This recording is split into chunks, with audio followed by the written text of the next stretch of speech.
about something that's a little unusual, I guess, for an internet marketing, a video.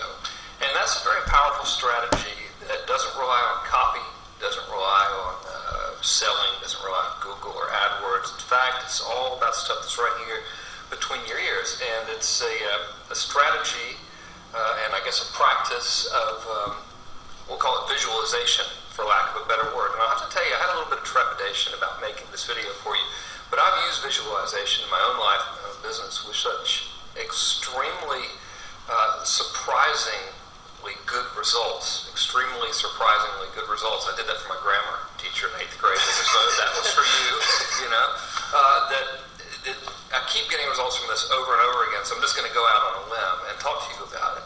And recently, I met Ryan Higgins from Australia, part of the traveling band of visualization experts. Ryan and his partners are currently traveling all over the world teaching this stuff.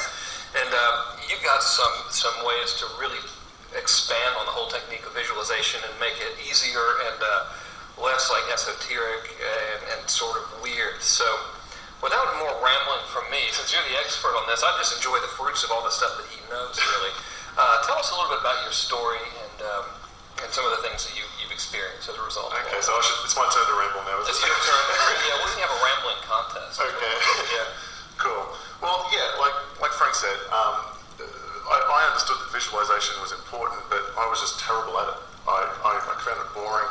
I didn't set aside the time to do it. And I guess the journey just started for me with, I was just really trying to get ahead. I was working in a factory. I used to get up at 4 a.m. every morning and go to this job that I hated. And I'd do the 8 9 hours there. And then I'd come home and try and start a business. And I'd jump online or I'd do some things. I imported some things. I became an expert at running businesses into the ground.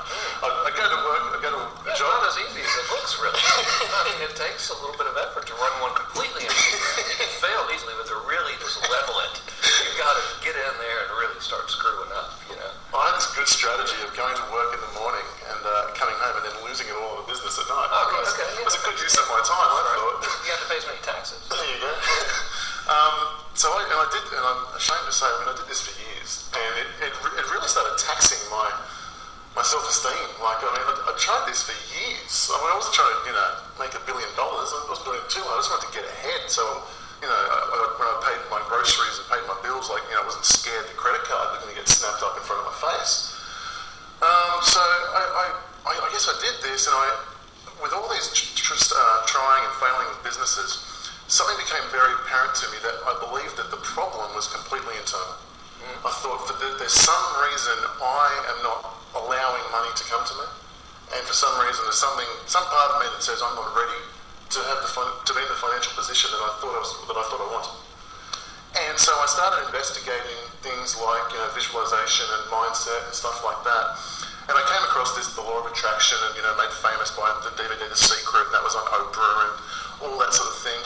And so I thought, okay, I need to start visualizing again. I tried it. I started to visualize, and I cut out pictures in magazines. I put up things. I started saying affirmations and stuff like that, but it didn't feel cool. Just felt like it's the kind of thing you don't want anyone to find out. Exactly. Put this thing up here behind the picture, and then move the picture and look at the visualization point, and then slide. I know exactly what you mean, because it's kind of hinky. I mean, to me, it was like, Well, it's exactly the same trepidation you had about doing this movie. Yeah. So I was just like, oh, okay, I'll visualize, but I'm a little bit incongruent about it. Right. How can it be cool and how can it be fun? And so I was searching around YouTube one day, and I saw something that looked pretty cool. I was like, that would motivate me. And I got the idea in my head. I thought, I'm going to make a movie about what I want my life to look like. Right. And I did that. It was around about the 15th of December in 2006. And I made this movie, and I cruised the internet for some pictures, and I downloaded all these cool pictures of things I wanted, and I wrote out all these affirmations, and I put this together in a bit of a collage in what I later called a mind movie. But I did this mind movie in, like I said, December 2006, and I'd gone from years of struggle and financial stress and credit cards being maxed out. In fact, I think at the time I had $70,000 in debt, in credit card and personal loan debt. killing me. It was not a good place to be. It was in a world of hurt. But then I made this mind movie, and what it is, I watched this movie every day. I put this cool soundtrack to it, and it just turned out really cool. I started showing it to people, and they were like, hey, that's just cool. Can you teach me how to make wine and all this sort of thing? And the core of this was that I wanted to achieve my dream. I wanted to be financially free. I wanted to be a successful entrepreneur. I wanted to give away that job. That was the main thing. If I could give away that job, I was like, that's a big tick off. Okay, I've achieved that very important goal. And from being, in this mountain of debt, within 90 days of making that my first mind movie, I had achieved all the things in it. I was financially free. Right. I fired my boss. That was, without question, the highlight of my life to date. That was very, very cool. You send them like interviews like this, and I just want you to see this. Here's me, I travel around the world now, and I just cruise from different continents. And if you ever need any help at the warehouse, you can try to call me. Put an ad in this paper, because I'm not exactly. So that was it. That was this big transformation, and I have to admit, like I'd love to say I put this. I pulled out the equations and I did all this, physics stuff, and there's some formula behind this mind movie. Right. But I just fumbled into it. I thought, that looks cool. I know visualization works. There's just no doubt about that. I mean, with references off like The Secret and all the celebrities, and you watch a champion athlete. Yeah, I was about to say, What do they do? They're at the starting line. What do? They're chatting to each other and talking about what they're going to do tomorrow. No, they are all laser focused, and they're visualizing themselves winning that race. Every single successful champion athlete does that. There is no question that visualization works. I knew that bit. I just didn't know how to do it, so it was cool. So I thought I'd try this, and the results have just blown me away.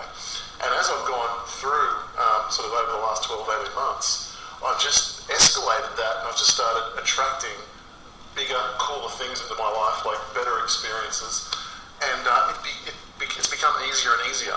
And I've noticed the cycle has gotten shorter of how long it takes me to manifest. I fired my boss, which at the time when I made my mind movie was really unbelievable. That was like 90% of what the movie was about. Exactly. It was like you with the Donald Trump, you're fired with your head pasted on him or something, like, you were fired. Exactly. So, but that took 90 days. Now, I'm at a point where when I put something in the mind movie, it's about 2 to 4 weeks, and I have it. Why, I believe you, right? Obviously, because I've had a similar experience. We can talk about that in a minute. But why do you think that's happening? What could possibly be it? Because from a devil's advocate point of view, I've been watching this and be going, okay, this dude is telling me I just make this little movie thing, and have pictures and stuff, and then blam, all my dreams come true, and I'd be like, I ain't buying it. This is too hokey. So what do you think's going on there that's making that whole deal come together?